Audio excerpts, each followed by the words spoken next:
Since the early days, Houdini was primarily a high-end VFX tool for film, TV shows, and pre-rendered cinematics, but game studios initially used it sparingly, most for offline asset preparation or effects in trailers. But why was it exclusive for VFX work, you might say? Well, a major hurdle was the lack of real-time integration, so everything had to be baked out of Houdini and manually imported into game engines.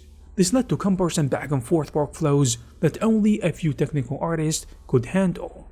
But several key developers helped Houdini break into game development workflows, and everything changed in 2013 when SideFX introduced Houdini Engine, an API to help embed Houdini's procedural generation engine into other 3D software and game engines. As you can imagine, this effectively eliminates the need to bake out and export data by allowing Houdini digital assets, or SDAs, to run inside game editors like Unity or Unreal. If you are interested in becoming better with Houdini, I recommend you take a look at these courses. For example, this one that will help you understand how to make this cool procedural pillar generator, creating a Houdini digital asset, and even integrating the result into Unreal Engine 5. Or this course from the same instructor about how to make megastructures using procedural modeling techniques from start to finish. Or this class about how to make explosions, which will take you from getting comfortable with Houdini to creating everything to compositing and rendering. And you will also find advanced courses like creating volcanoes, huge water simulations, clouds, tornadoes, and so on. You will find the links of these interesting courses in the description down below.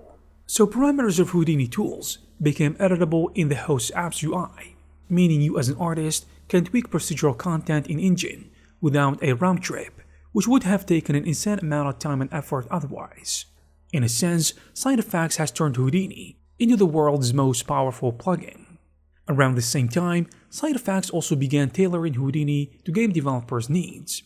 So they created a dedicated game development toolset with shelf tools for common tasks like UV unwrapping, texture baking, level of detail generation, and exporting optimized assets. You see, technical artists contributed many of these tools, making previously complex tasks easily available. And I think this kinda lowered the barrier for game developers, especially who are not very technical. But it wasn't a walk in the park either, because game development studios also invested in training and pipeline integration to overcome the learning curve that Houdini is popular for.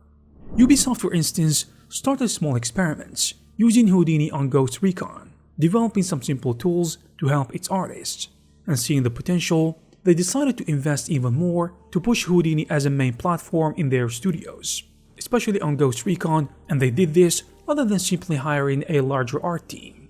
And by the 2010s, more artists and technical designers began learning Houdini's node-based workflow. As one technical artist put it, once you adapt your mindset, you feel like Neo in the end of the Matrix. You see the data flow everywhere, and you can manipulate it.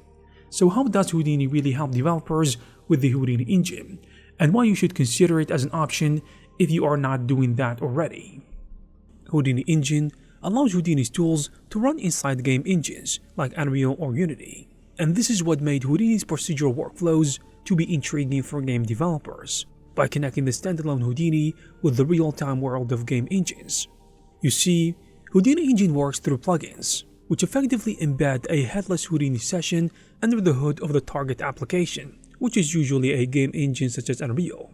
In practice, you can load a Houdini digital asset, or DSA, directly into Unreal or Unity's editor, and you can get a live, interactive instance of that procedural asset. According to SideFX, Houdini's node-based workflow makes it easy to publish networks of nodes as a shareable Houdini digital asset.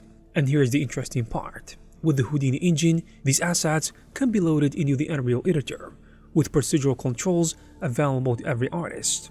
In the engine's UI, the Houdini digital asset appears as a custom object with exposed parameters like sliders, checkboxes, curve inputs, and so on, defined by the tool creator.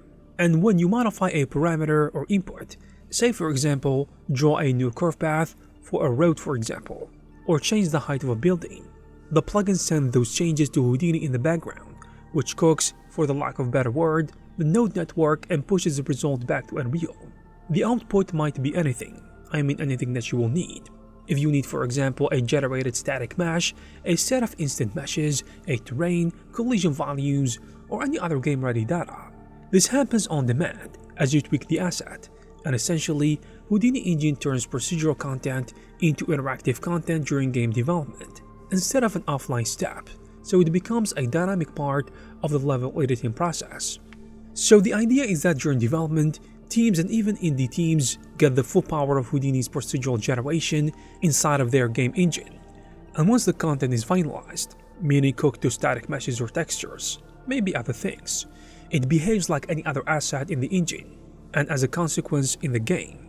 You see, this separation avoids adding heavy overhead when it comes to the game's code because in simple terms, the generation process happens inside your game engine. And there you have it, guys. If you like this video, please give it a thumbs up. Also, please subscribe to the channel to receive more videos like this. Thank you guys very much for watching, and I will see you in the next one.